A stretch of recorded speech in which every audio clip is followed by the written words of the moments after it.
Benjamin Hayes is a name Wall Street respects, a luxury hotel magnate with a mansion overlooking Puget Sound. But behind the empire lies silence, grief, and 7 long years of loneliness after his wife's death.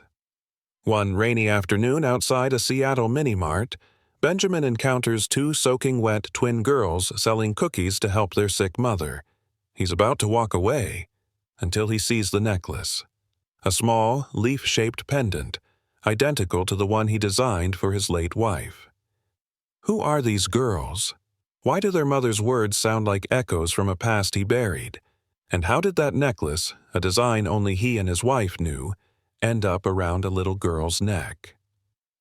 As Benjamin pulls the thread of this mystery, he's pulled deeper into a forgotten family, an irreversible past, and a love he thought he'd lost forever.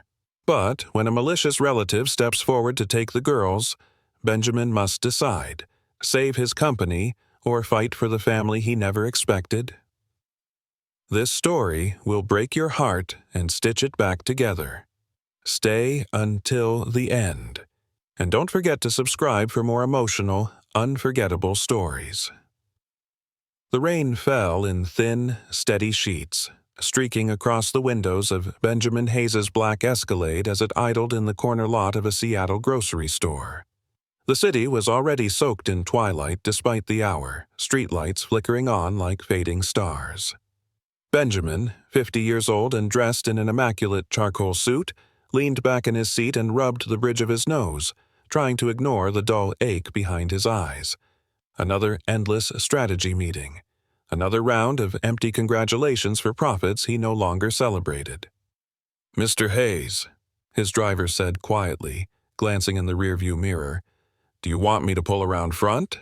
"No," Benjamin replied hoarsely, his voice tight. "I'll walk. Wait here." He stepped out into the cold drizzle without an umbrella. The cold didn't bother him. What was winter compared to the 7 years of silence that had hollowed his life since Elaine, his wife, his compass, had died? The mansion they'd once filled with laughter now echoed with the sound of a man moving through life out of habit, not hope. The automatic doors of the market whispered open, but Benjamin didn't make it inside. He froze.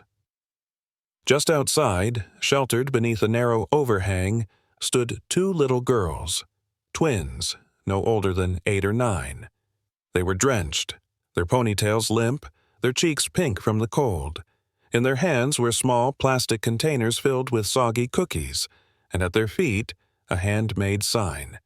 "Please, help us buy medicine for our mom." One of the girls stepped forward timidly, her boots squelching. "Cookies, sir. They're just $1." Benjamin looked down, surprised by the directness in her eyes. Bright, unflinching, and hauntingly familiar. Her sister hovered just behind, silently watching. He started to pull out his wallet, then paused. Hanging from the girl's neck was a necklace, a small, leaf-shaped pendant, delicate and bronze. Benjamin's chest tightened. It couldn't be. The pendant was a replica. No, an exact match of the custom piece he had designed for Elaine years ago. Only 2 existed in the world. One had been buried with his wife, the other vanished. "Where did you get that necklace?" he asked, kneeling slowly to eye level with the girl. She touched the charm protectively. "It was our mom's," she said softly. "She said it was from someone she loved a long time ago." The words hit him like a wave slamming into a seawall. He swallowed hard. "What's your name?" he asked, trying to steady his voice. "Abby," she said, "and that's Lucy." "And your mom?" he asked. "She's sick," Lucy chimed in, stepping forward now. "We're trying to help her. She gets tired a lot. We just wanted to sell a few boxes before dinner." Benjamin glanced around. No adult in sight. No one else noticing these girls but him. "Do you live nearby?" he asked. Abby hesitated. "Kinda, but we have to go soon. Ruth doesn't like when we're late." "Ruth?" "Our babysitter," Lucy added quickly. She watches us while Mom rests." Benjamin pulled out his wallet, his hands trembling slightly. "I'll take them all," he said. Abby blinked in disbelief. "All the cookies?" He nodded, slipping $500 bills into her hand. "Yes, and I'd like to meet your mom." The girls looked at each other, unsure. "Tell her Benjamin Hayes would like to visit. Maybe I can help." He didn't add that the moment he saw that necklace, something long frozen inside him had cracked open. As he stood back up, Abby clutched the money in one hand and the cookies in the other, her lips trembling. "Thank you, mister." Benjamin nodded and turned to go. He didn't look back. He couldn't. Not yet. That night, in the silence of his glass-walled penthouse, Benjamin sat at the dining table with the leaf pendant image burned into his mind. He opened an old drawer beneath his bar cart, pulling out the original sketches he had drawn for Elaine's necklace. So specific, so sentimental. The tiny details, the curved veins of the leaf, the clasp made from the initials EH and BH entwined. No one could replicate that design. No one. Unless they knew her, unless they were family. Benjamin's heart pounded with a mix of fear and something he hadn't felt in years. Hope. The smallest, most dangerous kind of hope. He pulled out his phone and called the head of his personal security. "Marcus," he said, his voice clipped, urgent. "I need you to run a name. Emma, possibly Bennett. 2 daughters, Abby and Lucy. I need everything. Where they live, where she's been." "Yes, sir," Marcus replied without hesitation. Benjamin hung up, then stared out at the shimmering skyline of Seattle. Somewhere out there was a woman with his wife's necklace, and 2 girls with eyes too familiar to ignore. He didn't know what the truth would bring. But for the first time in years, he was ready to find out. The next morning, Benjamin sat at the long, silent breakfast bar in his penthouse, a cup of black coffee growing cold between his fingers. He hadn't slept. His mind replayed every detail of the night before, the rain, the eyes of those girls, and the impossible necklace. His phone buzzed, vibrating sharply against the granite surface. It was Marcus. "Yes?" Benjamin answered immediately, his voice sharper than intended. "I found her," Marcus replied. "Emma Bennett, 38 years old, former florist. She's currently living in a rent-controlled apartment in the Rainier Valley area. She was diagnosed with stage 3 breast cancer last fall, undergoing chemo at the public hospital, but records indicate she's missed the last 2 treatments." Benjamin's throat tightened. Why? Financial strain, most likely. She lost her floral shop during COVID, works part-time from home, selling handmade arrangements online, but it's not enough. The daughters, Abby and Lucy Hayes, are registered as her dependents. No father listed. Benjamin closed his eyes for a moment. The surname, Hayes. Not Bennett. His name. "She took my name," he whispered. "Sir?" "Nothing. Thank you, Marcus. I'll take it from here." He ended the call, fingers still curled tightly around the phone. The name Hayes on those girls' birth records wasn't coincidence. It was a message.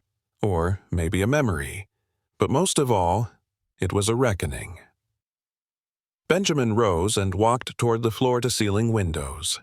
Below, Seattle shimmered with steel, glass, and routine. He had built his empire from those cold materials, brick by calculated brick, but none of it prepared him for the truth unraveling in real time. He reached for his coat.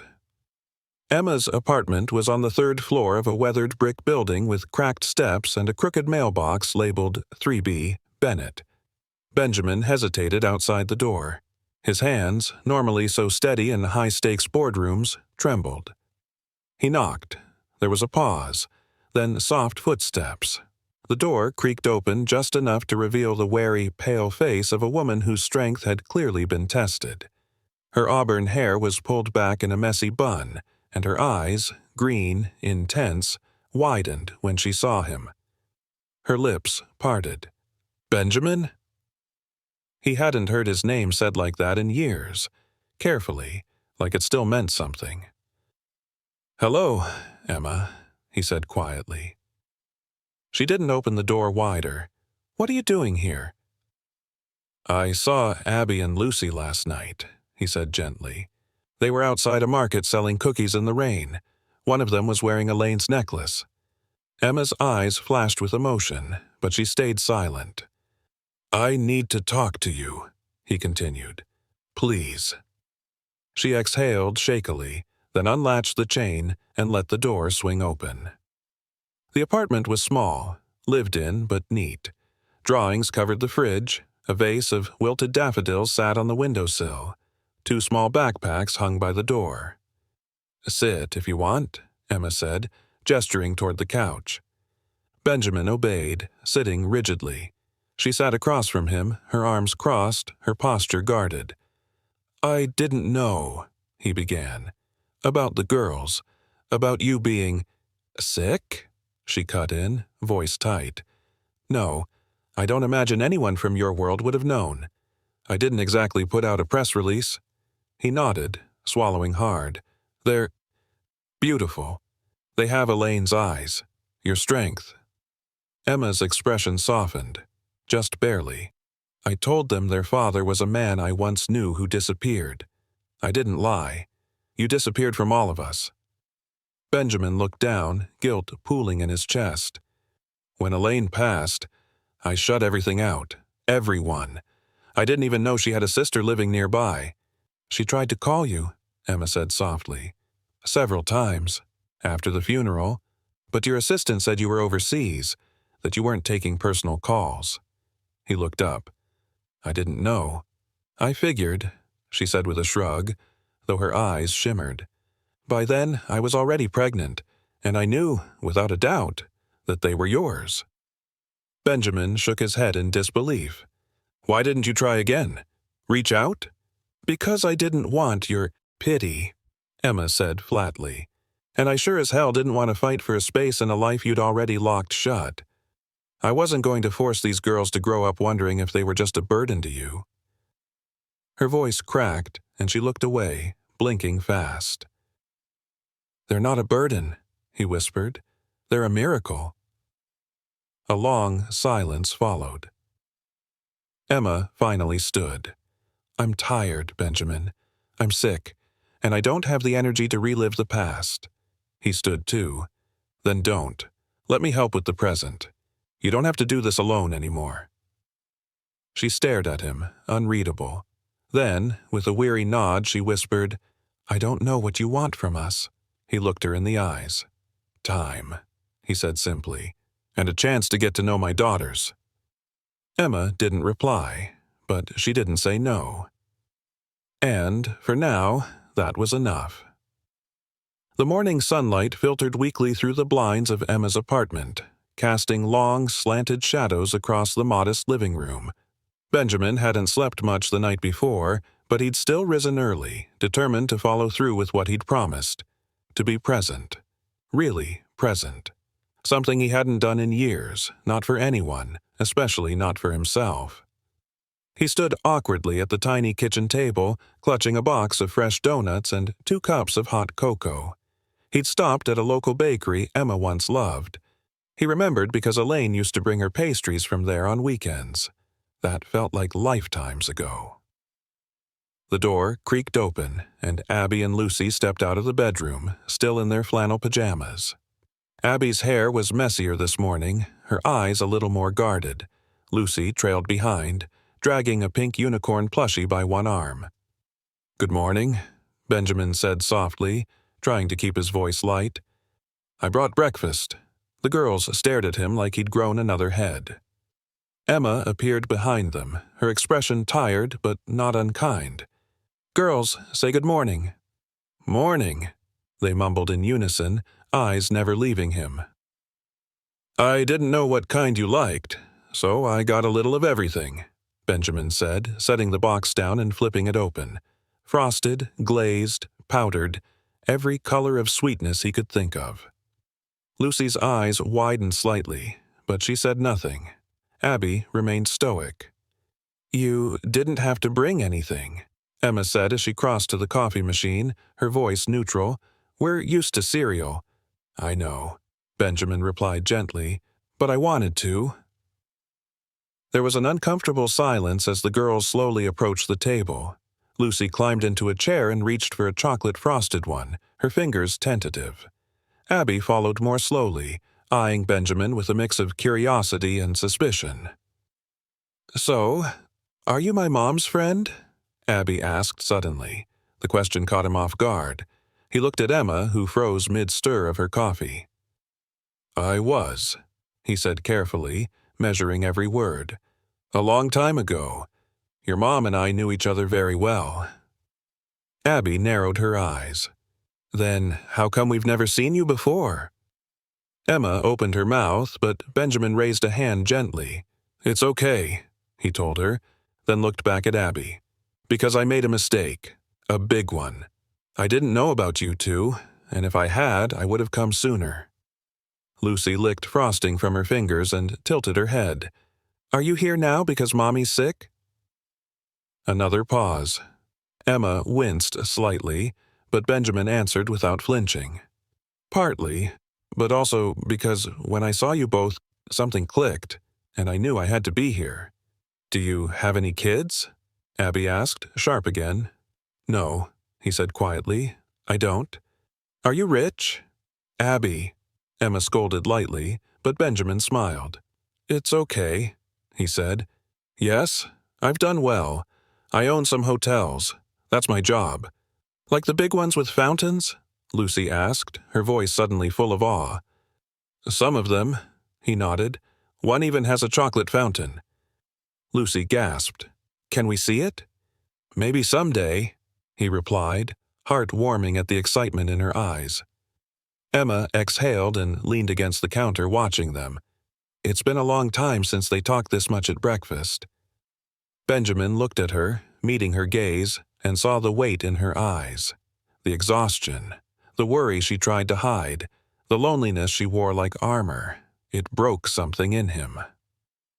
Later that afternoon, after Emma had gone for her treatment, against her own stubborn protests, Benjamin stayed with the girls. He had hired a nurse to accompany Emma, someone trusted from his late wife's medical team, just to ensure she was safe. Back at the apartment, Benjamin sat cross-legged on the floor, helping Lucy piece together a half-finished puzzle of the Seattle skyline. Abby was curled in the corner with a worn copy of Charlotte's Web, occasionally peeking over the edge of the book to watch him. Did you know my mom used to have a flower shop? Lucy asked suddenly, placing a piece carefully. I heard, he said softly. Your mom's always loved flowers. She says they talk if you listen close. That sounds like her. Lucy studied him, seriously. She doesn't talk about you, but she dreams sometimes. She says names. One time, she said yours. Benjamin swallowed, throat thick. I didn't know she remembered. Maybe she didn't forget, Lucy said quietly. Maybe she was just scared. He didn't answer. He couldn't. As the day faded, Benjamin tucked the girls in for a nap, unsure if it was the right move, but following instinct. Emma returned later that evening, pale but composed. She looked at the scene. Puzzle complete, dishes cleaned, two small girls sleeping peacefully on the couch, and blinked hard. I'm not good at letting people help, she said quietly. I'm not good at asking to. They stood in silence for a moment, and then Emma nodded, slowly. I could use help, she admitted, voice cracking. Benjamin stepped forward. Then I'm here, he said, firmly but tenderly, for as long as you'll let me be. And with that, something between them, frayed and broken, began, quietly, to mend. The rain had returned by morning, casting a silver veil over Seattle's skyline. From the wide bay windows of the penthouse suite Benjamin had arranged for Emma and the girls, the world below looked distant, muted, almost unreal. It was the kind of morning meant for quiet reflection, but the day ahead promised anything but quiet. Benjamin stood in the corner of the suite, sipping coffee as the girls danced around the room in mismatched socks. Abby had commandeered the remote and was flipping between cartoons and documentaries, while Lucy traced raindrops on the glass, whispering a story only she could hear. Emma sat at the breakfast bar, pale but composed, watching her daughters with a soft smile that didn't quite reach her eyes. The hospital tests had drained her, and even though she tried to hide it, the weight of her illness was written in the curve of her shoulders and the careful way she moved. Benjamin noticed. He gently placed his mug down and crossed the room. "Emma," he said quietly, "there's something I need to ask." She turned her head slightly, wary. "What is it?" "Last night," he began, choosing his words slowly, "after the girls went to sleep, Abby mentioned something about your necklace." Emma blinked. "She said it was yours, the leaf-shaped pendant." Her hand instinctively reached for the chain around her neck, now tucked beneath her shirt. She didn't answer. "I made one just like it," Benjamin continued, "for Elaine. There was only one like it, and then I saw Abby wearing it." Emma looked away, but her silence was confirmation. "She gave it to me," she said finally, "on the night before she passed." Benjamin's breath hitched. "Emma, why didn't you tell me? After Elaine died—" "I tried," Emma said, her voice cracking like ice. "I wrote. I called. You never answered. I didn't know," he whispered, the truth unraveling inside him like frayed string. I was drowning." She nodded, but the hurt remained. "You left all of us, Ben. After Elaine's funeral, it was like you disappeared into that mansion and locked the door." Benjamin sat beside her, slowly, his voice soft and aching. "I thought I could bury it all under work, the grief, the memories. But seeing Abby and Lucy out there, Emma, they look like Elaine did when we first met, and that necklace—" "She kept it," Emma whispered, finally meeting his eyes. "All these years. She said it reminded her that love could be real." The silence between them turned heavier, but not cruel. Shared, mutual, thick with all the things unsaid. A knock at the suite door startled them both. Benjamin rose and opened it to find a well-dressed man in his early 50s, balding, slick grin, and the kind of cold confidence that sent a chill through Benjamin's spine. He held a leather folder and a half smirk. "Mr. Hayes?" the man said, extending a hand. "Name's Conrad Wells. I'm here on behalf of Mr. Patrick Laramie." Benjamin frowned. "I don't know a Patrick Laramie." "You will," the man said, stepping past him into the room. "He's the girl's biological father." Emma stood quickly, her face draining of color. "Excuse me?" Conrad turned to her with mock politeness. "Mr. Laramie has filed for emergency guardianship of Abby and Lucy. He claims they're his daughters, and that you've kept them from him." "That's a lie!" Emma's voice rose, trembling with fury. "He abandoned me before they were even born." Benjamin stepped between them, protective now, eyes hard. "You have no right barging in here." "I have paperwork," Conrad said calmly, opening his folder. "Filed this morning. You'll be served officially within 24 hours. The media will get it by noon." Emma staggered back a step. "This can't be happening." Benjamin guided her to a chair, his own hands clenched at his sides. "Tell your client," he said to Conrad with a voice like steel, "that he's playing a dangerous game. These girls aren't leverage." Conrad shrugged. "That's not my concern. I'm just the messenger." And with that, he walked out, leaving a storm in his wake. Emma buried her face in her hands. "I thought I was done with him. I thought—" Benjamin crouched beside her. "We'll fight this, whatever it takes." "But I'm sick, Ben," she whispered.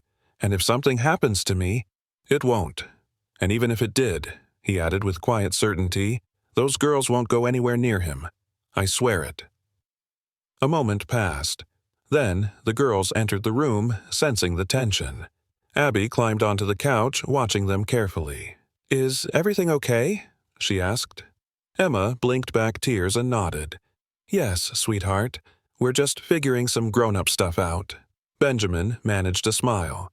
"And I think it's time we made pancakes. Don't you agree?" Lucy lit up. "With chocolate chips?" "Only if you help me not burn the kitchen down again," he replied with a laugh that was a little too tight.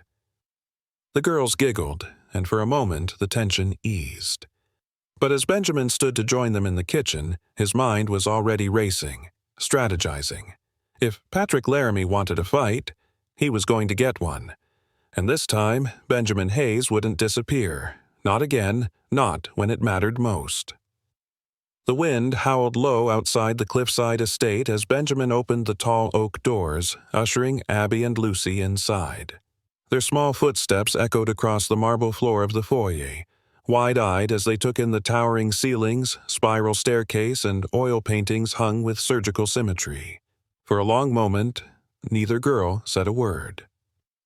Then Lucy whispered, "It smells like wood and books." Benjamin smiled softly. "That's because it used to be a library before I remodeled." "Do you live here alone?" Abby asked, clutching her backpack a little tighter. "I do," he replied, voice quieter now, "but I think this house has been lonely long enough."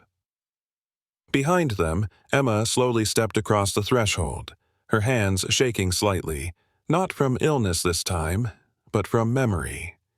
She hadn't been here since Elaine's funeral, and now, standing in the same home where her sister once laughed, danced, and read poetry aloud during storms, it all came back like a tide. "Same rug," Emma murmured, touching the fringe with her foot. She loved that rug. "She did," Benjamin said, his eyes locking with hers. "She made me drive across 2 states to buy it, said it reminded her of her grandmother's parlor." The girls had already wandered further inside, cautiously exploring with wide eyes. Benjamin gently placed a hand on Emma's back. "You should rest. I had the guest room prepared downstairs, easier to reach. Clara, the nurse I hired, will be here in 30 minutes. She's discreet and kind." Emma hesitated, then nodded gratefully. "I'm not used to being looked after." "Well," he said with a gentle smirk, "maybe it's time someone did."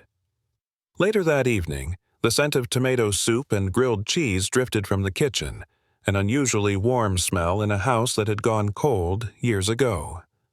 Benjamin fumbled with the stovetop, muttering at the pan as butter sizzled too fast.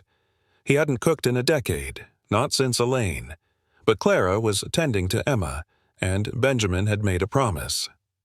Lucy leaned against the counter, giggling as he scraped a charred corner from the bread. "Mom lets it get crispy," she said helpfully, "but not burnt."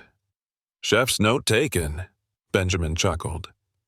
Meanwhile, Abby had curled up in a high-backed armchair in the den, flipping through a storybook from the shelf. "These books have dust jackets older than us," she observed aloud, her tone oddly reverent. Benjamin entered the room a moment later, carrying a tray of soup bowls and sandwiches. "Careful with those," he said, placing the tray down. "Elaine was a fierce protector of her collection. I think she'd like knowing you're reading them now." Abby looked up, her eyes probing. "Was she really your wife?" Benjamin's throat tightened. "Yes," he answered, sitting beside her. "She was everything." "And my mom," Lucy added from the doorway. "She was her sister, right?" He nodded slowly. "That's right." "She said Aunt Elaine was brave," Abby murmured, "and kind." "She was both," Benjamin whispered. "And you, both of you, you have pieces of her. I see it more every day." A gentle silence followed. Then Lucy tilted her head. "Did you make pancakes for her too?" Benjamin laughed, surprised by the lump in his throat. Not successfully. After dinner, he tucked the girls into the large guest room they now shared. 2 twin beds prepared with fresh sheets and fuzzy blankets. Lucy yawned, hugging a plush penguin to her chest. Abby glanced at the ceiling. "Do the stars come out here?" she asked. Benjamin leaned over, pulling the curtains aside. "On clear nights, yes. But tomorrow, I'll take you to the observatory room on the 3rd floor. The roof opens." "Really?" Lucy gasped. "Like a spaceship?" He nodded. "Something like that." As he turned to leave, Abby called out, "Uncle Ben!" It was the first time she had said it. His feet froze. "Yes? Thanks for not letting us sleep in a hotel." He swallowed the emotion threatening his voice. "Your family. This is where you belong." He turned out the lights, heart thudding too loud for comfort. In the quiet of his office, Benjamin poured himself a glass of wine but left it untouched. On his desk lay a stack of medical documents, preliminary scans, and a thick manila envelope from the hospital. Emma's prognosis was clearer now. Stage 3 metastatic breast cancer. Treatable. Aggressively so. But it would take time and resources, and most of all, stability. He glanced over at the photograph that had remained on his desk all these years. Elaine smiling beneath a cherry blossom tree in Kyoto, eyes squinting in the sun, wearing the leaf pendant he had crafted for her, the same one Abby now wore. A soft knock at the door pulled him from thought. It was Emma, pale and wrapped in a shawl but standing. "I couldn't sleep," she said. "The walls. They whisper her name." Benjamin gestured to the chair across from him. "She's everywhere in this house." Emma sat slowly, wincing as she adjusted. She would have loved seeing them here. The girls. He nodded. "I can't change the past, Emma, but I can help with now. I believe you," she said quietly. "I don't know why, but I do." Their eyes held for a long moment, something fragile and unsaid passing between them. Outside, the wind softened. Inside, the house remembered warmth. And, for the first time in years, Benjamin didn't feel entirely alone. Sunlight filtered gently through the tall windows of the estate's kitchen, washing the room in a golden warmth it hadn't known in years. The smell of maple syrup, mixed with the faint sizzle of batter on the griddle, filled the air. Benjamin Hayes, in a plain gray sweatshirt and flour-dusted slacks, stood staring nervously at a spatula in his hand. Behind him, Lucy sat at the breakfast bar swinging her legs, eyes wide with anticipation. "You sure this is how your mom made them?" he asked, his voice tinged with doubt. "She didn't burn them," Lucy answered honestly, giggling as she watched him flip a slightly too brown pancake onto a plate. "But you're doing okay for a beginner." Benjamin chuckled, wiping his hands on a dish towel. "It's not exactly in the CEO handbook, How to Make Pancakes for Children." Abby walked in, hair messy from sleep, clutching the well-loved storybook she had taken from the library shelf the night before. She gave him a skeptical glance as she eyed the stack of uneven pancakes on the plate.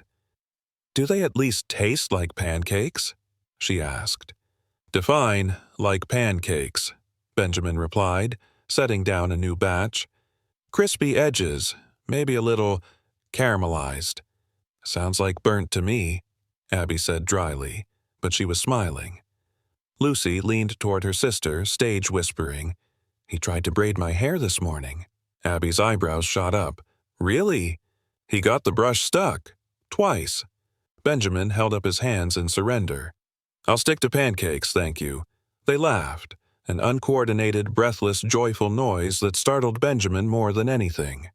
He hadn't heard a child's laugh in this house in 7 years. Not since Elaine's laugh had echoed against these walls. And now, these 2 little girls, strangers just days ago, were peeling back the layers he'd wrapped around his heart. Emma entered the kitchen slowly, leaning against the doorframe. Her movements were slower now, her body worn down by the illness, but her eyes still held a spark. Clara trailed behind, nodding politely before disappearing to prep medications. "You're awake," Benjamin said, his tone gentle. Emma nodded, catching the scent of pancakes in the air. "Smells like someone almost cooked breakfast." "I made an attempt," he admitted. "No food poisoning. Yet." She smiled weakly and walked to the bar stool, watching as Lucy offered her a plate. "I used to make these with Elaine," Emma murmured softly. "Back in college. Saturday mornings, cheap pancake mix and blueberry jam." "I remember that," Benjamin said quietly. "She made me learn after we got married. Said no husband of hers would survive without knowing the art of breakfast." Emma laughed, then winced slightly. Benjamin was already there with a hand on her shoulder. "You okay?" "Just sore," she said, waving it off. "But this? This is something I didn't think I'd see again. A morning that feels like family." The words hung in the air like fragile glass. Abby looked at Emma with a cautious expression. "Is it okay that we're staying here, Mom?" Emma nodded, her voice steady. "It's better than okay. Mr. Hayes." "Benjamin," he corrected gently. "Benjamin has given us a gift I never thought we'd have again. A chance to breathe, to rest."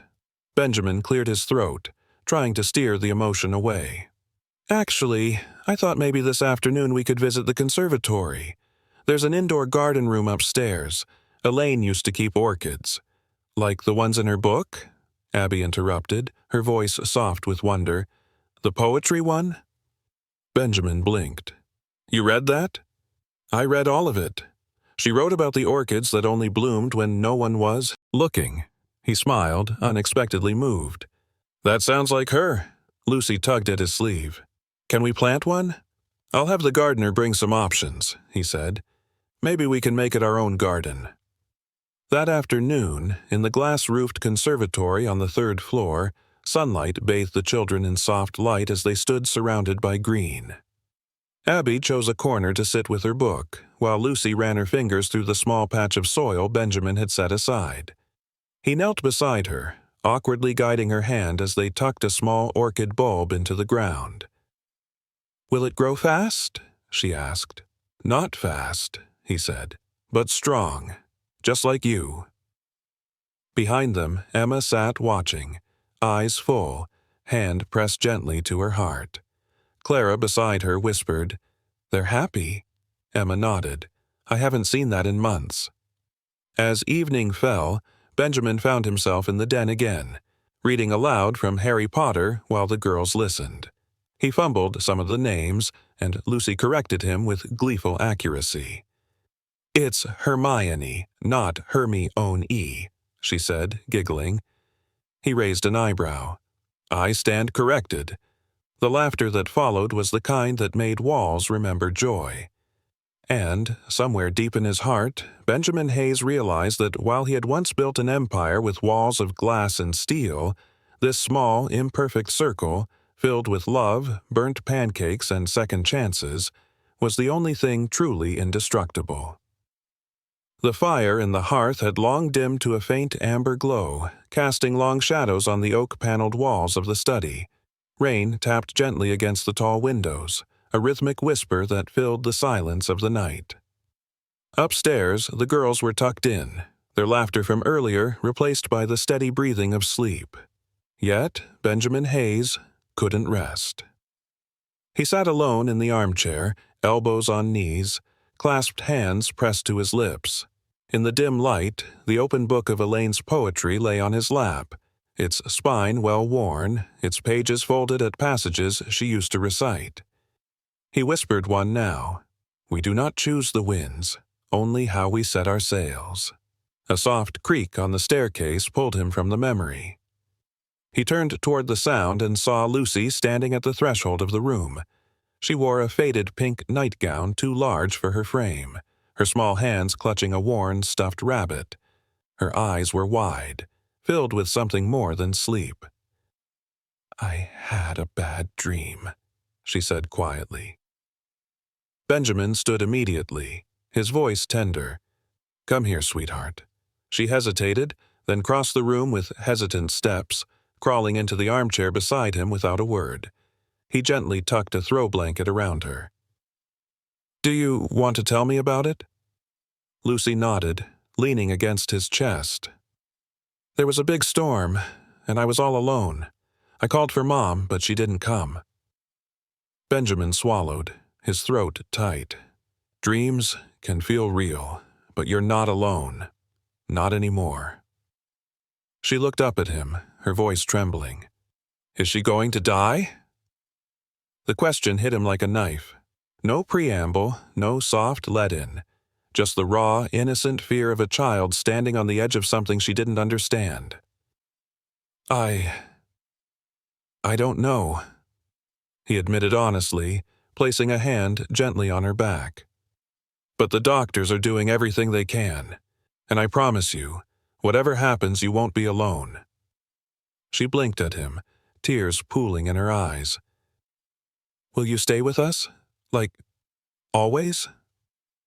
Benjamin stared down into those pleading eyes, so much like Elaine's, and something deep within him shifted. He had built towers out of ambition, chased empires with ruthless determination, but no promise he'd ever made had felt heavier, or more important, than the one forming in his heart now. I will, he whispered. I will stay with you, for as long as you'll have me. Lucy buried her face in his chest, a muffled sob escaping her, and Benjamin held her, rocking gently, as if trying to shelter her from a world too unfair for children to bear. Minutes passed in silence, broken only by the soft sighs of a child finding sleep again in someone's arms. He didn't move, didn't speak, just breathed, holding her close, grounding himself in the moment. Upstairs, Abby stirred. She had heard the quiet voices and wandered down, pausing in the shadows of the hallway. When she saw Benjamin cradling her sister, her arms around his neck, her small body curled against his chest like she belonged there, something melted in her too. She stepped forward slowly. You didn't leave, she said quietly. Benjamin turned, meeting her gaze. No, I didn't. Abby crossed her arms tightly. Most people do. I know, he said, gently shifting Lucy's weight as he opened his other arm. But I won't. She looked at him for a long time, searching, testing. Then, finally, she walked to the armrest and climbed beside him, awkwardly, defiantly, and leaned her head against his shoulder. I still think your pancakes are terrible, she muttered. Benjamin smiled softly. I'm working on it. They sat like that for a long time, three lives once disconnected now tangled together in a quiet, sacred moment. Not through blood or obligation, but through choice. Through the kind of love that comes slowly, unexpectedly, and binds not with grand declarations but with small, steady acts of care. Later, when Clara came to check on them and found them asleep in the armchair, Benjamin holding both girls, his head slumped back against the cushion, the poetry book still open in his lap, she didn't wake them. She simply stood in the doorway, tears in her eyes. Because for the first time in years, the house wasn't filled with silence. It was filled with home. The warmth that had begun to grow inside Benjamin Hayes's home flickered like a fragile flame. Over the last few days, the once silent mansion had filled with small voices, light footsteps, and unrestrained laughter. It was as if the very soul of the house had stirred awake. Benjamin, still clumsy with ponytails and breakfast routines, was learning more about love than he ever had in boardrooms. But peace rarely comes without interruption. It was Clara who opened the door that morning. She had just finished folding the girls' laundry, a habit she'd picked up from her own mother, when the doorbell rang, sharp, insistent, and unfamiliar. A tall man stood there, impeccably dressed in a charcoal suit, dark sunglasses masking his eyes despite the overcast sky. He smiled too smoothly. Good morning. I'm looking for Emma Richards, he said, his voice polished like a sales pitch. I'm her legal guardian. I've come for my daughters. Clara's heart stuttered. Excuse me? He held up a document, thick, official, bearing a notary seal. My name is Franklin Cole. I have court papers establishing my paternity and intent to assume guardianship. You can confirm with the clerk's office. I believe the children are here." Before Clara could respond, Benjamin appeared beside her, calm but alert. "Who are you?" he asked, his tone steely beneath its politeness. "Like I said, Franklin Cole, the girl's biological father. And who are you?" he countered, his smile tightening. "Their babysitter?" Benjamin didn't flinch. "I'm someone who's been taking care of them since their mother collapsed from advanced cancer. I've paid her hospital bills. I've been keeping those children safe." Franklin stepped over the threshold, uninvited. "With all due respect, sir, money doesn't equal guardianship. Blood does." From upstairs, Lucy's voice called out, "Is that the man from the photo, Abby?" Benjamin's stomach turned. He stepped forward, blocking Franklin's path. "You're not going near those girls until I understand exactly who you are and where you've been." Franklin chuckled lowly. "Mr. Hayes, is it? I've read the articles. Reclusive hotel magnate. Wife died. No children. Until now, how convenient. Very photogenic twins." Benjamin's jaw clenched. "Are you here for them, or for your next media stunt?" "I'm here," Franklin said coldly, "because I never signed my rights away, and I don't need your permission to see my daughters." Clara moved between them, eyes blazing.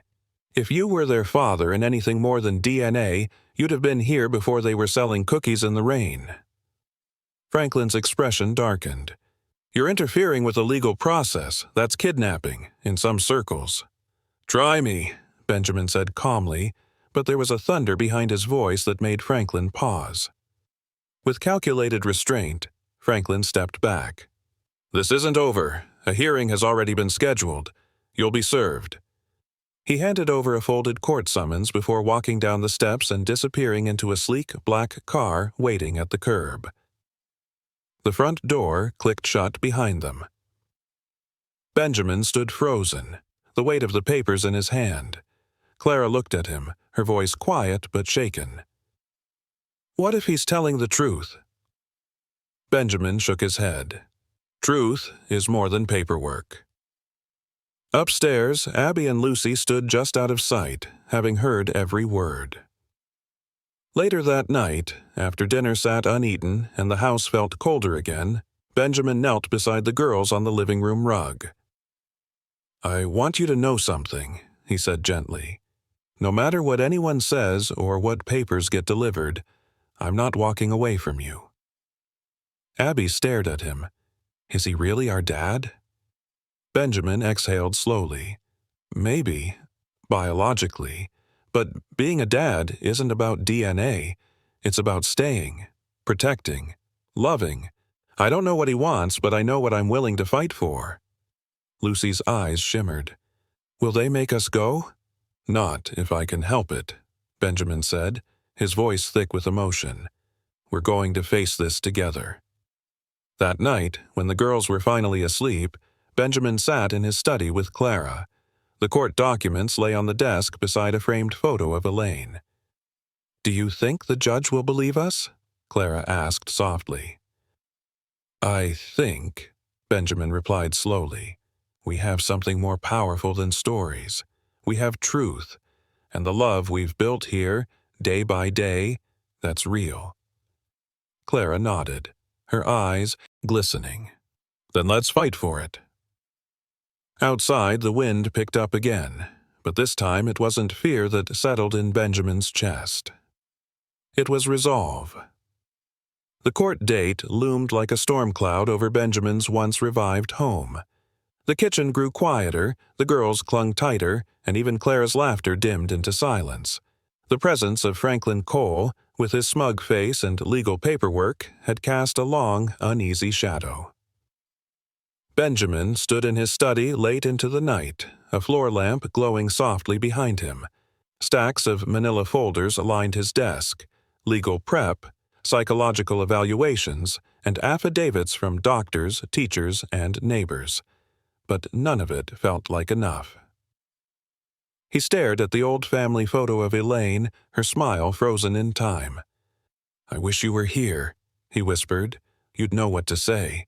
You always did." A soft knock broke his thoughts. It was Clara, holding a small cup of tea. "You haven't slept?" Benjamin took the tea, nodding gratefully. "Sleep feels like a luxury right now." She leaned against the doorframe. "The girls are scared. Lucy hasn't spoken since the hearing was mentioned. Abby barely eats. They think they'll be taken away." "They won't be," he said quickly, though his voice trembled. Clara moved closer. "Franklin's petition is strong on paper. You need to prepare for the worst." Benjamin set the cup down slowly. "I've fought for deals across continents. I've convinced kings and billionaires to trust me. But nothing's prepared me for this kind of courtroom. It's not about numbers, it's about hearts, and I don't know how to prove mine." Clara studied him, her voice gentle. "You don't need to prove your heart. You just need to tell your truth." The next morning arrived far too soon. The court hearing was scheduled for 10 a.m., but Benjamin rose at 5. He dressed carefully, opting for a simple charcoal gray suit, not the intimidating executive black. No power tie, just honesty. He entered the girls' room quietly. Lucy lay curled up against Abby, their identical curls tangled on the pillow. He didn't want to wake them, until he heard a whisper. "Are you still here?" Abby's voice. Benjamin smiled softly. "Always." She sat up, her eyes red. "Will the judge make us go with him?" "I don't know what the judge will decide," he said honestly, kneeling beside the bed, "but I'll be right there with you, and I'll fight with everything I have to stay your family." Lucy stirred beside her sister. "Will you tell them about the pancakes?" Benjamin chuckled through a tight throat. "Even the ones I burned." "Those were the best ones," Abby said with a faint smile. At the courthouse, the tension was thick. The judge, a stern woman in her 60s, reviewed both sides with care. Franklin's attorney presented a neatly packaged narrative. A biological father reclaiming responsibility, providing his genetic legacy, and wanting to reconnect. On paper, it almost sounded noble. But Benjamin saw through the gloss. So did Clara, seated behind him, hands clasped tightly. When it was Benjamin's turn, he stepped to the witness stand. "I'm not their father by blood," he began, voice even. "But I am by choice. When I met Abby and Lucy, I didn't know they were part of my wife's family. I just saw two brave little girls selling cookies in the rain. I bought every box that day, but what I really walked away with was a piece of my heart I hadn't known was missing." He paused, scanning the quiet room. "Since then, I've cooked their meals, learned how to braid hair, read bedtime stories, and stood beside a hospital bed when their mother's life began to fade. I didn't sign up to be a guardian. I became one because love demanded it." Franklin's attorney objected to the emotional testimony, but the judge waved it off. "Continue," she said quietly. Benjamin turned toward the girls seated in the gallery. "Every day, they remind me of the love I once had and the future I thought I'd lost. I'm not trying to rewrite their story. I'm trying to help them finish it, with warmth, safety, and permanence." A hush fell. Then the judge spoke. "We will recess for 2 hours. I'll return with my decision." Outside the courthouse, the air was brisk. Clara brought the girls warm cocoa in paper cups as they sat on a stone bench near the fountain. Benjamin paced nearby, his nerves taut. Then Lucy broke the silence. "Even if they make us go," she said softly, "we'll find you again." Tears welled in his eyes. "You won't have to." 2 hours later, they returned to the courtroom. The judge looked over the rim of her glasses, her expression unreadable. "After reviewing all evidence and considering the children's best interests," she began, "I hereby grant full legal guardianship to Mr. Benjamin Hayes, effective immediately." Gasps of relief echoed. Lucy squealed. Abby covered her mouth in shock. Clara blinked hard, fighting tears. Franklin rose angrily, but the gavel came down. Court adjourned. The girls rushed into Benjamin's arms, nearly knocking him off balance. For the first time, since Elaine passed, Benjamin felt something complete. Not perfect, but whole. He held them tightly and whispered, "Let's go home." The courthouse steps felt different on the way down, lighter, almost sacred. Benjamin Hayes walked hand in hand with Abby and Lucy, flanked closely by Clara, who kept glancing at them as if she still didn't quite believe what had just happened. He had won. Not just the guardianship hearing, not just the legal right to protect the girls, but something deeper, something less defined and more lasting. Their trust, their belonging, their hearts. "Can we go to the beach?" Lucy asked as they reached the car, her eyes wide with sudden hope. "In this weather?" Benjamin chuckled, glancing up at the overcast Seattle sky. Abby grinned. "We can wear boots." Clara nudged him gently. "It might not be the worst idea. They've earned it." So he did what he never would have done before, canceled his afternoon meetings, told his driver to head toward Golden Gardens Park, and picked up peanut butter sandwiches and chocolate milk on the way. By the time they reached the beach, the clouds had softened into gentle light, and the girls raced ahead, squealing, their boots splashing against cold waves. Benjamin stood there for a moment, watching them. Wind tugged at his coat, salt in the air, memories brushing the edge of his consciousness. He used to come here with Elaine. "I thought this place would stay haunted," he murmured to Clara, who stood beside him, hands tucked into the pockets of her wool coat. Clara looked out at the horizon, her voice soft. "Maybe some ghosts just need to see joy again before they leave." Benjamin turned to her, emotion catching in his throat. "Thank you. For everything. You've done more than I could ever ask." Clara looked at him, really looked. "You didn't ask. That's what made it real." They stayed until dusk painted the water lavender and gold. Lucy collected shells. Abby dug a hole and declared it a memory well where they could bury bad days. Clara tossed in a scrap of paper with Franklin Cole's name scrawled across it. Everyone laughed. That night, Benjamin didn't return to his cold, echoing mansion. Instead, he returned with them to the smaller Lake Union house, once Elaine's family home. He hadn't stepped foot in it for years, not since grief had forced him to board it up, but now it felt right. It felt like a place that could be reborn. The girls burst through the front door, their boots leaving trails of sand and dried leaves across the polished floor. Clara carried in a box of board games, already half laughing at the chaos. Benjamin hesitated on the threshold. The house still smelled faintly of lavender and dust. Elaine's favorite books lined the shelves. Her blanket was folded neatly over the armchair she used to read in, but instead of the silence that had once strangled him, it now welcomed sound. "Can we sleep here tonight?" Abby asked, her voice muffled as she flopped onto the couch. "Can we build a fort?" Lucy added, already dragging pillows from the armchair. Benjamin's voice wavered as he answered, "This is your home now. You can do whatever you want." The words echoed. Home. He wasn't just making space for them. He was building something new with them. As the girls played, Benjamin quietly stepped into the study. There, still sitting on the corner of Elaine's desk, was the small wooden box she had used to keep mementos, cards, dried roses, ticket stubs from old plays. He hesitated, then opened it. Inside, beneath a faded love note in his handwriting, was the original sketch of the necklace he'd once designed for her. The same necklace Abby had worn around her neck the day they met. His heart squeezed painfully. He took the drawing, gently framed it in glass, and brought it into the living room. The girls were constructing an elaborate couch fort now, giggling loudly. He tapped the frame lightly. "What do you think? Should we hang this in the hallway?" Abby crawled out from under the blanket. Her eyes widened as she saw the sketch. "That's it?"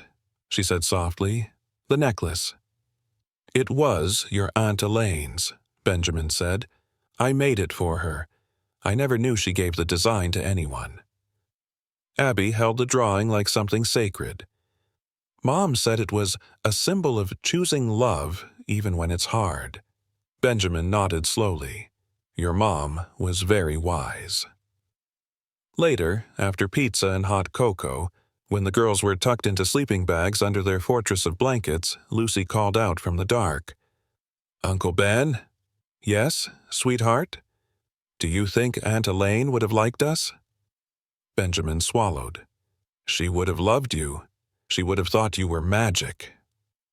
Abby whispered, "Is she the reason you were alone for so long?" He hesitated, then answered truthfully, "Yes, I didn't think I'd find love again after her, but then I met you too." There was silence, then the soft sound of breathing. Sleep had finally come. Benjamin sat for a long while on the floor beside them, watching their peaceful faces, listening to the rustle of the house settling into its new rhythm. He didn't need a mansion or a boardroom. He had his family, and tomorrow, whatever it brought, would begin here, in the soft glow of a rebuilt home, beneath a ceiling of patchwork blankets, and with love stitched gently into every corner. The smell of cinnamon and nutmeg drifted through the kitchen as Clara stirred batter with focused precision, her brow furrowed in concentration. Benjamin stood beside her, awkwardly holding a whisk, his sleeves rolled up, flour dotting his black sweater like confetti. Lucy and Abby sat at the breakfast bar with mixing bowls in front of them, determinedly shaping cookie dough into imperfect stars.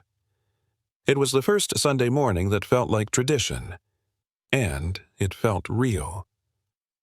"This is how Mom used to make holiday cookies," Abby said softly, her voice laced with memory. "Only we used a fork when we didn't have cookie cutters." Benjamin nodded, eyes glancing toward the flour-streaked counter. "I like these better," he said warmly. "They're all a little different, just like us." Lucy grinned. "You're still terrible at cracking eggs, though." "Hey!" He feigned offense, holding up his hands. "I'm a CEO, not a chef." Clara laughed, really laughed, and the sound filled the space like a soft fire. Her voice came quieter, more reflective. "You're learning, though. That's what matters." Benjamin glanced at her, appreciating her presence more than he could say. Not just for helping in the kitchen, or tutoring the girls, or managing the delicate day-to-day of life with two grieving, hopeful children, but for staying, for grounding him. The doorbell rang. Benjamin wiped his hands on a dish towel, exchanging a look with Clara as he stepped toward the entryway. Through the frosted glass, a shadow stood, a man in a tailored coat, arms crossed, posture tense. When he opened the door, the winter wind followed.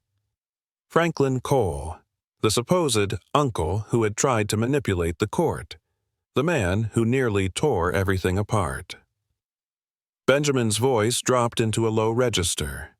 "You shouldn't be here." Franklin tilted his head, faux charm coating every word. "Relax, Benjamin. I'm not here to fight. Just came to deliver something." From his coat, he pulled out a manila envelope. It was thick. Benjamin didn't take it. "What is it?" "Evidence," Franklin said with a slight smirk. "Proof I was wrong. About everything. I had my suspicions, but Clara cleared that up for me. She has your sister's fire, doesn't she?" Benjamin narrowed his eyes. Clara had warned him Franklin might try to shift tactics. "I thought I could win. Money usually talks," Franklin continued. "But turns out, those girls love you. That's something I can't fabricate." "You think this absolves you?" Benjamin asked coldly. "No," Franklin admitted. "But maybe it helps you protect them. There are other people, extended family, tabloids, social vultures. They'll dig eventually." Benjamin finally took the envelope. "If you come near us again—" "I won't," Franklin said. "I'm out of the picture. Just Don't screw this up." The door clicked shut. Benjamin stood there for a long second, staring at the sealed envelope. Clara joined him quietly, her expression unreadable. "What is it?" she asked. "Insurance," Benjamin replied. "Or guilt. Maybe both." He tucked it away in the drawer beneath the foyer table. Later that evening, the girls performed an impromptu play in the living room. Abby had written the script. Lucy insisted on narrating. Clara played piano softly in the background. Benjamin was conscripted into building the stage from couch cushions and a folded-up blanket. The play told the story of a fox who lost her way in the woods and was guided home by two stars that glowed only when someone believed in love. By the time it ended, Lucy had dramatically fainted into a pillow, and Abby stood triumphant, holding a paper crown Clara had crafted earlier. The applause was loud, sincere, joyful. After the performance, while Clara helped clean up and the girls changed into pajamas, Benjamin walked into the hallway and stared at the old framed photograph of Elaine. His late wife still smiled softly in black and white, a vintage necklace around her neck. "I think you'd be proud," he whispered. Behind him, Clara spoke gently. She would be. Benjamin turned. Her voice carried both conviction and compassion. "You brought something back into this home, Benjamin. Not just laughter, not just warmth, but light." He didn't speak. He didn't have to. She continued, "They needed someone who would fight for them. But you did more than that. You stayed." Benjamin exhaled slowly. "I didn't think I had anything left to give." Clara shook her head. "You had everything. You just needed someone to hand it to." He looked at her closely. "You've given them more than I ever could have hoped. And you've given them what they needed most," Clara said, her voice catching slightly. "A home." That night, Benjamin read aloud from The Velveteen Rabbit, his voice steady as Abby and Lucy nestled into his sides. They were almost asleep by the time he reached the line about becoming real. "It doesn't happen all at once. You become. It takes a long time." As the fire crackled low and snow began to fall outside the window, Benjamin closed the book, his hand resting gently on Lucy's shoulder. He had become. Not by force, not by wealth, but by love, by showing up, by opening his home, by staying long enough to matter. And, somewhere beyond the storm-glass windows of the house, a memory flickered, of a woman who once told him, "You don't find family, you choose it. Then you fight for it every day." He smiled to himself as the girls breathed peacefully beside him. He was still fighting, and he wasn't done yet. Thanksgiving morning arrived with the soft hush of falling snow. Outside the window of the Upper East Side brownstone, flakes floated through the chilled November air like silent confetti. Inside, the warmth of cinnamon rolls, laughter, and something far more permanent, belonging, filled the air. Clara was in the kitchen helping Mr. Hayes baste a golden brown turkey with a focus that belied her age. Abby and Lucy raced through the hall in matching flannel pajamas, giggling as they hung handmade decorations across the living room mantel. The fireplace crackled with steady comfort, and for the first time in 7 years, the home wasn't just a place of memories, it was alive again. Benjamin stood back, watching the organized chaos unfold. A smile curved his lips as he adjusted the tie Clara insisted he wear. "Burgundy," she'd said, because it matched the cranberry sauce and didn't look so lonely. Clara peeked around the corner, flour still dusted across her cheek. "Almost ready?" He nodded. "Almost. Everything looks perfect." She raised an eyebrow. "You said that last night when the stuffing exploded in the microwave." Benjamin laughed softly, remembering. "Well, chaos has its charm." At the dining table, the last chair had been added. 3 place cards in Clara's handwriting stood neatly in front of each girl's plate. Lucy, Abby, and finally, Clara joy. Benjamin took his seat at the head. The girls quieted instinctively. He cleared his throat, gently, glancing down the table. "I'm not a man of many speeches," he began, voice slightly rough from emotion. "But this table, this moment, it's more than I ever thought I'd have again." He paused, meeting each pair of young eyes. "I thought I'd lost the last part of my family when Elaine passed. I spent years buried in silence, in regrets, believing there wasn't anything left to come home to." The girls listened carefully, wide-eyed, faces softened by the flickering candlelight. "But then, I walked into a library." They smiled knowingly, and there was a girl selling books, brave, brilliant, stubborn. She reminded me of everything good I'd ever forgotten. Clara's eyes misted over, but she blinked quickly and smiled back. "And then I met two girls in the rain who offered me cookies and kindness when I least deserved it. They made me laugh again. They made me burn pancakes. They made me real." Abby giggled, Lucy grinned, and cry at bedtime stories. Benjamin chuckled. "Yes, that too." He lifted his glass of apple cider. "To Clara, Abby, and Lucy, for reminding me that love isn't something you lose, it's something you choose. Again, every day." They raised their glasses with tiny hands. "To family." They clinked their drinks with soft, delighted laughter. Then, all at once, the girls stood up and ran from the room. Benjamin turned to Clara, who shrugged with a teasing smile. "They've been planning something." A moment later, the girls returned holding a small box wrapped in silver ribbon. Lucy carried it like a treasure. "For you," Abby said solemnly. Benjamin reached for the box, surprised. "What's this?" "Just open it," Clara said softly. He untied the ribbon carefully. Inside was a simple wooden picture frame. The photograph inside was one taken just a few weeks ago. Benjamin sitting on the library steps with all three girls huddled close around him. Clara's arms were linked with his, Lucy perched on his knee, Abby laughing at something out of frame. They'd caught him smiling. A real, unguarded, heart-open kind of smile. Below the photo, written in delicate handwriting, were the words, "Home is who you hold." Benjamin swallowed hard. "I don't even know what to say." "You already did," Clara whispered, "when you stayed."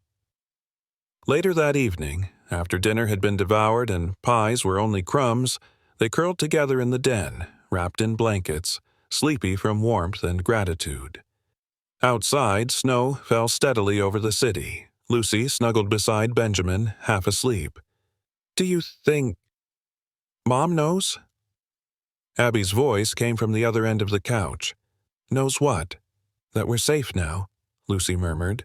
"That we're loved." Benjamin tucked the blanket tighter around them.